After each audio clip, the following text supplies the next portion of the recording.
English में है, लेकिन हमको हिंदी इंग्लिश से कोई मतलब नहीं है। हमको हमको देखना है राइटिंग स्किल, ये कैसे वो लिख रहे हैं। ठीक है,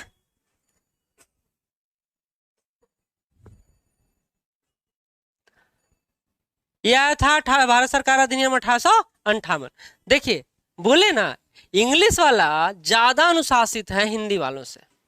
मतलब इंग्लिश में हम यूपीएससी में से देखते आ रहे हैं, वहां एक स्टैंडर्ड प्रोसीजर अपना रखते हैं वो। इतना इतना उन्होंने इंट्रो दिया। अब हमारा भी इंट्रो देखिएगा, हिंदी माध्यम वाले का इंट्रो देखिएगा, क्या कहाँ क्या हम लोग शब्द ज्यादा खर्चा करते तो टाइम लैप्स ज्यादा होता है, जहां कम शब्द खर्च होगा वहां टाइम लैप्स नहीं होगा। तो इन्होंने क्या दिया है, एक इंट्रो पोर्शन दिया है, दूसरा पूछ रहा है कि भारत सरकार अधिनियम 1858 के बारे में आपको चर्चा करना है।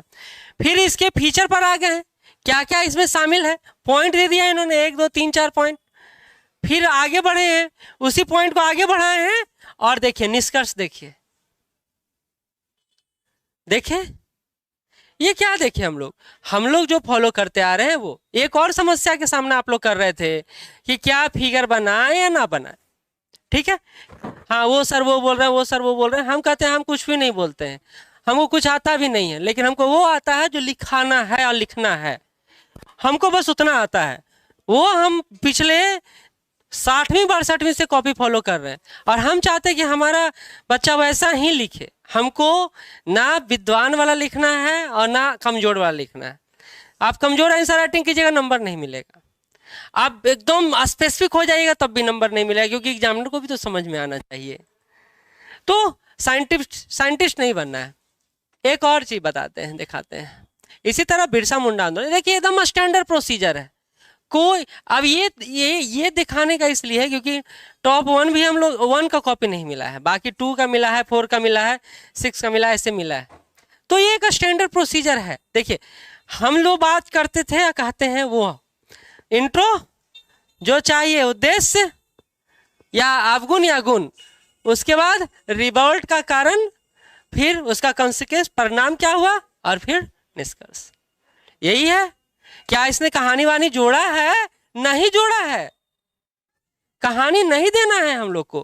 कहानी क्यों जोड़ेंगे कि डबल एंटीना लगा के उतर रहे हैं या सिंगल एंटीना से उतर रहे हैं, क्यों डालेंगे? अनवांटेड अननेसेसरी फिगर क्यों डालेंगे? ठीक, तो ये एक तरीका है आपके सामने। देखिए एकदम इनका कॉपी में एक बात नोटिस की, एकदम टू दी पॉइंट, जो चाहिए वो है, बाकी सब नहीं।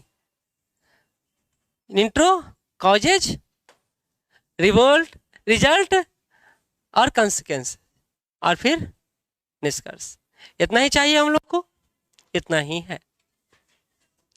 हम लोग जो हम लोग होते हैं, देखिए एक विद्वान व्यक्ति से जब आप संवाद कीजिएगा तो वो तार्किक उत्तर देगा और सधा हुआ शब्द का प्रयोग करेगा। आप अगर नहीं, आपको ऐसा लगता है तो आप किसी भी प्रख्यात विद्वान का आप संवाद सुन लीजिए, या कोई इंटरव्यू दे रहा हो उसको सुन लीजिए, आपको पता चलेगा। और उसी में एक पॉलिटिशियन को भी सुनिए, जैसे कन्हैया कुमार बहुत अच्छे वक्ता हैं, वो टक्कर देते हैं हमेशा। संबित पात्रा जी हैं जो बात को घुमाने में एक्सपर्ट, संबित पात्रा है ना, हाँ, वो घुमाने में एक्सपर्ट है। कन्हैया कुमार हैं जो बात को बढ़ा चढ़ा के आपको बताने में एक्सपर्ट है। देखिए वो बहुत ज्यादा बोलते हैं, लेकिन ऐसा नहीं कि अनऑथेंटिक बोलते हैं। लेकिन वहीं पर एक आप ब्यूरोक्रेट्स को रख दीजिए, उन्हीं के जगह पर एक ब्यूरोक्रेट से बैठता है, उनको देख लीजिए। एक सेना प्रमुख बैठता है, उसको देख लीजिए, जो पिछला सेना जो भी अध्यक्ष है, जनरल रहे हैं, बहुत ही कम शब्द खर्चा करेंगे, बहुत ही कम शब्द। तो आपका स्पेशलिटी क्या है कि आप कम शब्दों में ज्यादा अच्छा बता सके। आप बहुत ज्यादा शब्द खर्च करके अगर बहुत कम एक्सप्रेस कर पा रहे हैं तो उसका कोई मतलब नहीं। बात समझे? ठीक है, ये कॉपी इसलिए दिखा है ताकि आपको एक स्टैंडर्ड प्रोसीजर जो हम लोग अपने आंसर राइटिंग में अपना रहे हैं, वो उसको फॉलो हो रहा है या नहीं हो रहा है। अब आते हैं 73 रैंक वाले पे। ये हिंदी माध्यम कॉपी है।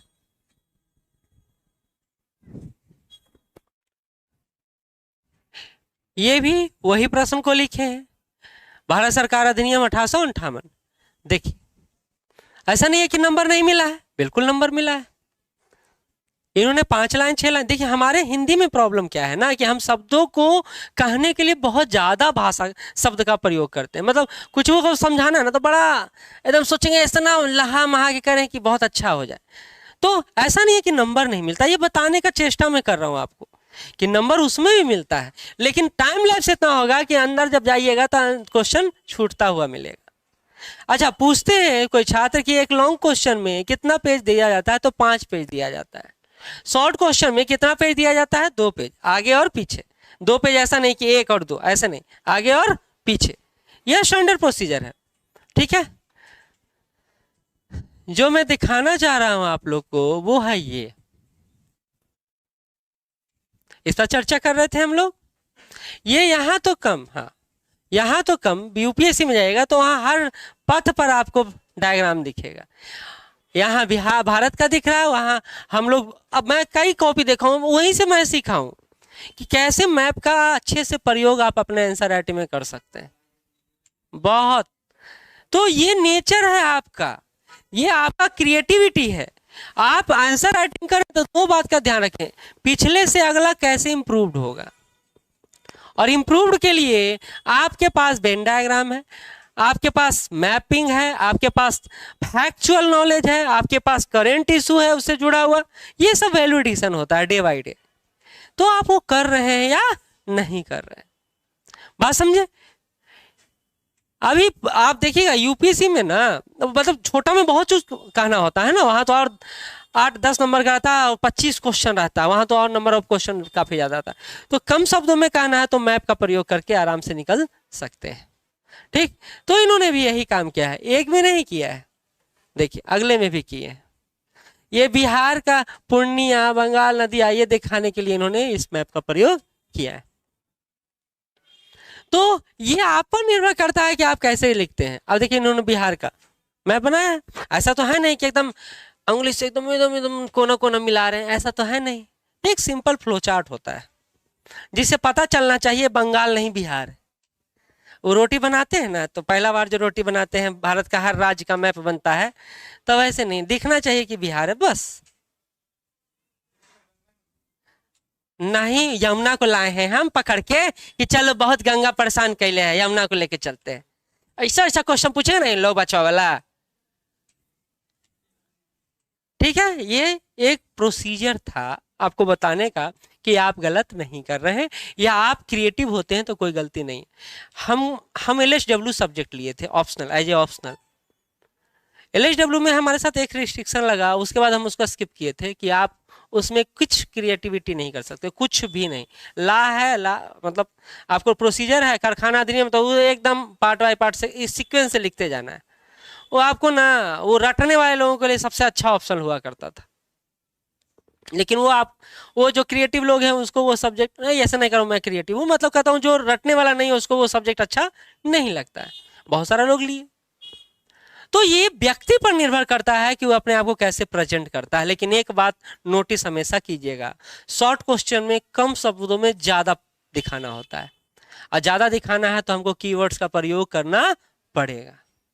मैप का प्रयोग, वेन डायग्राम का प्रयोग कितना तरीके से हो सकता है।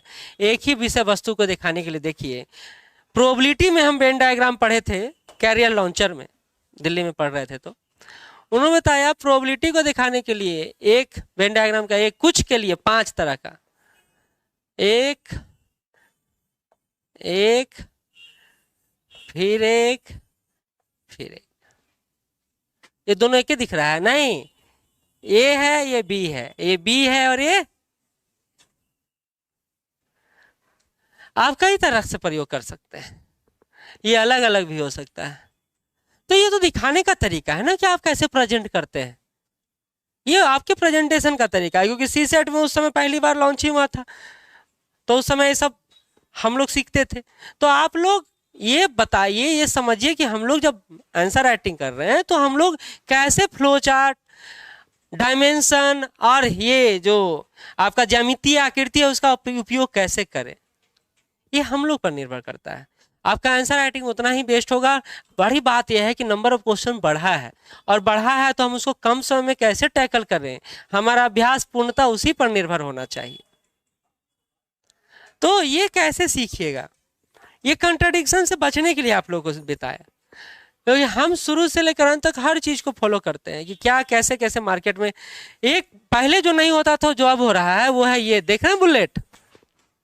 पहले बुलेट का प्रयोग नहीं होता था, पहले तीर का प्रयोग नहीं होता था, स्पेशल रिस्ट्रिक्शन लगाया जाता था, लेकिन अब बहुत हो रहा है। तो बहुत हो रहा है तो हम भी करेंगे, हमको भी कोई रोकने वाला नहीं है। लेकिन परिवर्तित होगा तब ना हम परिवर्तन करेंगे, नहीं परिवर्तित होगा नहीं करेंगे। लेकिन अभी भी आपको बुलेट लगाते हैं, हम रोकेंगे, हम रोकते हैं। क्यों रोकते हैं? क्योंकि हम अनुदेश शुरू पहला पेज जाइएगा तो उसमें अनुदेश लिखा हुआ है कि आपके कॉपी पर किसी प्रकार के प्रतीक चिन्ह का प्रयोग नहीं होगा। आपके वो एडमिट कार्ड आएगा उसमें भी लिखा रहेगा किसी तरह के प्रतीक चिन्ह का प्रयोग ना करें। तो आप अगर एक प्रोसीजर फॉलो करेंगे तो आंसर हमारा अच्छा ऑटोमेटिक रूप से होता चला जाएगा। हम लोग कहाँ पिछड़ जाते हैं, कहाँ हम लोग का क्वेश्चन नंबर ऑफ क्वेश्चन छूट जाता है, तो वहीं पिछड़ते हैं जहां हम शब्द ज्यादा अनवांटेड अननेसेसरी यूज में लाते हैं। ये बात समझिए। तो हम लोग अगर एक स्टैंडर्ड प्रोसीजर को फॉलो करेंगे तो हमारा नंबर मिलना लाजमी। तो हम हमेशा उसी, देखिए ना, सबसे बड़ा बात है टाइम मैनेजमेंट। आपके साथ जो दिक्कत आएगा वो टाइम मैनेजमेंट का आएगा। और टाइम मैनेजमेंट को कैसे मैनेज कर सकते हैं? तो आप या तो स्पीड बढ़ाएंगे, या लिखने का तरीका बदलेंगे, या फिर आप अपने आप में कोई ऐसा सिस्टम क्रिएट करेंगे कि आप एकदम रोबोटिक हो जाए। रोबोटिक खत्म, ओ चिट्टी जैसा, खत्म खत्म। ऐसा हो जाएगा तो बहुत अच्छा बात है, तब आप टॉप करेंगे। तब ऐसा हम नहीं हो सकते हैं। वी आर ह्यूमन बीइंग, हम लोग इंसान हैं, तो हम लोग इंसान हैं तो इंसान की तरह ही काम करेंगे। तो उसका एक स्पेशल प्रोसीजर और लिखने का एक प्रैक्टिस, वही हमको आगे बढ़ा सकता है। बात समझे?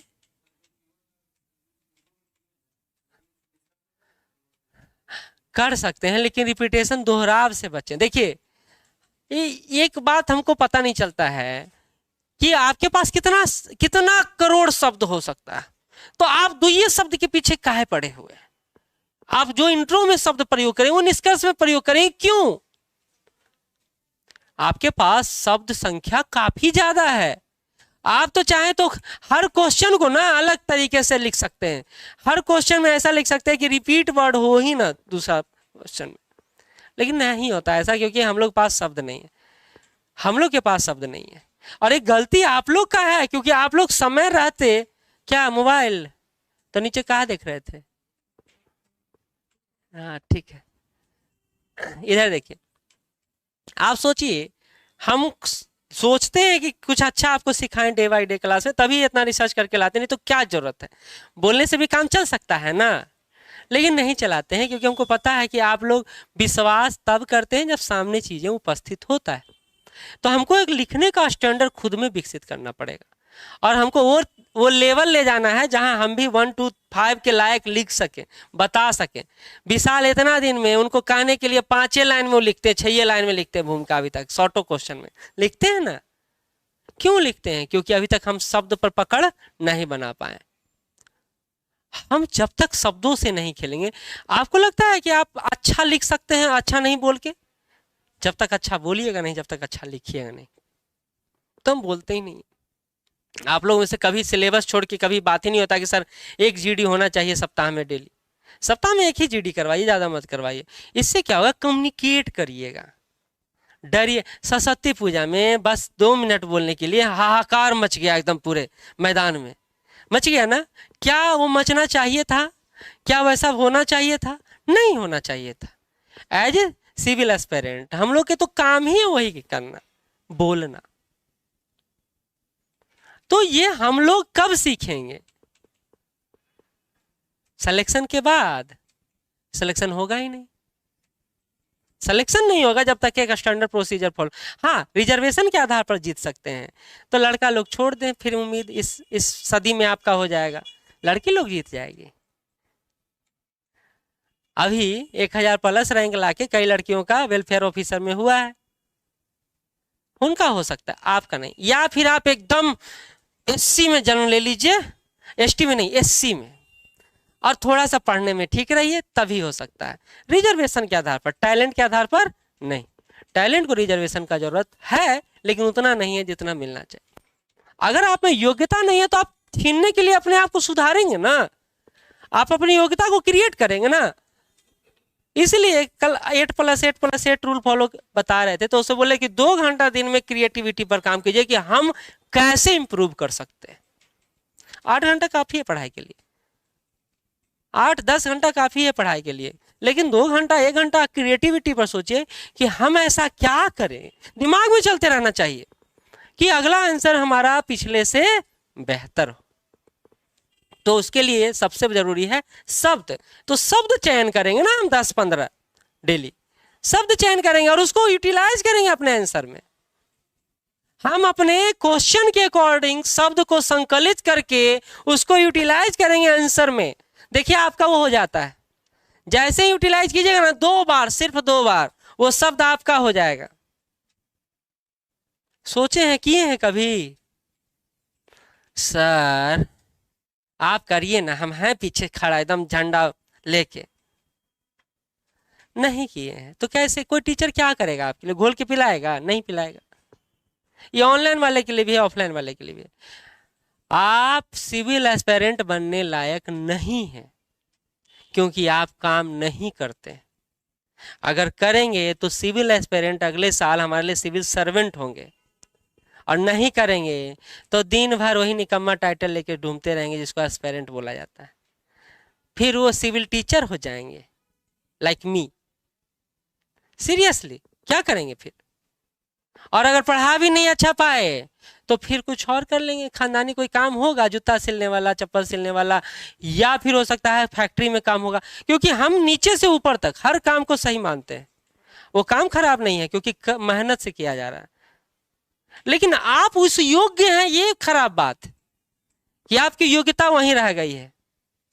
आप अपनी योग्यता को अपने खानदान के लेवल से कई गुना ऊपर ले जाइए, और वो योग्यता विकसित होता है डे बाय डे। ऐसे नहीं कि टीचर पढ़ा दिए तो विकसित हो जाएगा। तो हमसे कहते हैं ना, हमेशा लड़का लोग बोलते हैं सिलेबस, वो भी जरूरी है, निश्चित रूप से जरूरी है, लेकिन सिलेबस पूरा हो गया और हम वहीं के वहीं हैं तो वो फिर क्या कीजिएगा बताइए? हमारे पास तो सिलेबस कंप्लीट करने का बहुत शॉर्ट तरीका है, सारा लाख दो फटाफट पढ़ाते जाओ, कौन टेंशन है। लेकिन उससे आप पास नहीं करिएगा, पास करिएगा मेहनत करके, और वो मेहनत सही दिशा में हो। तो हमको ये मिटाना था कि वो सर क्या बोल रहे हैं, वो सर क्या बोल रहे हैं, कोई सर कुछ बोल रहे हैं हमको मतलब नहीं, हमको स्टैंडर्ड प्रोसीजर चाहिए तो चाहिए। टीचर भी अपने अनुसार आपको बेस्ट देना चाहता है, तो सोचता है ऐसे करवाएंगे तो बेस्ट होगा। उनका सकारात्मक पहलू लीजिए, उनका दूसरे का सकारात्मक पहलू लीजिए, लेकिन जो आपका स्टैंडर्ड है उसी को मेंटेन कीजिए। क्योंकि टीचर आपका बुरा नहीं चाहता है कभी, वो अपनी योग्यता से अधिक आपको देना चाहता है।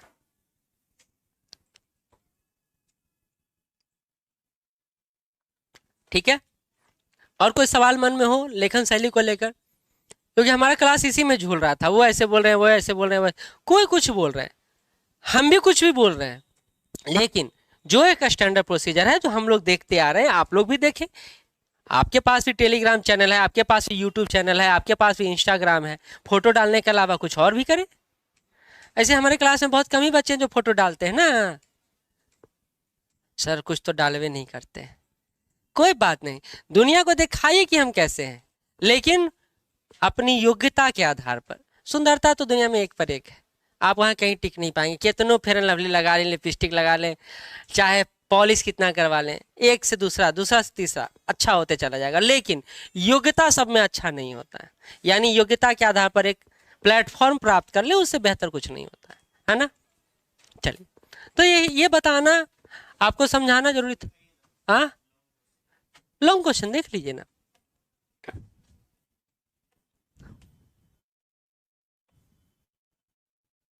ये लॉन्ग है, हाँ देखिए।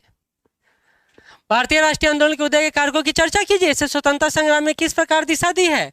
देखिए इन्होंने उल्टा किया है, खैर वो तो लिखने का शैली है, जब कैसे दिमाग में पहला जब लिखते हैं ना, एक बात तो सिंपल सा है, हाँ प्रॉब्लम नहीं, पहला एक बात, शुरुआत में हमेशा दिक्कत होता है, पहला जब क्वेश्चन लिखिएगा ना तो हमेशा प्रॉब्लम होगा आपको, टाइम ज़्यादा लगता है, और शब्द आना शुरू होता है ना तो फ्लो में आने में टाइम लगता है, लेकिन फिर सुधर जाता है इंसान। देखिए हमने बोला क्या भारतीय राष्ट्र कई कारक है जैसे सामाजिक, आर्थिक, धार्मिक, इन्होंने लिख दिया।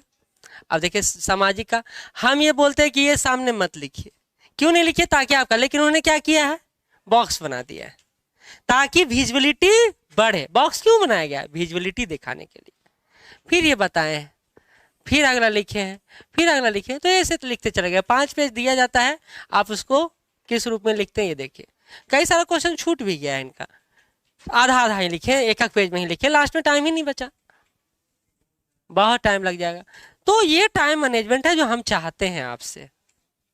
हम चाहते हैं हर एक बच्चा पास कर सकता है तब जब वो सही दिशा में काम करे। तब आप अनवांटेड अननेसेसरी फोटो बनाएं, आप उसमें डालें, कुछ भी डायग्राम डालें, कोई दिक्कत नहीं, लेकिन टू दी पॉइंट रहे।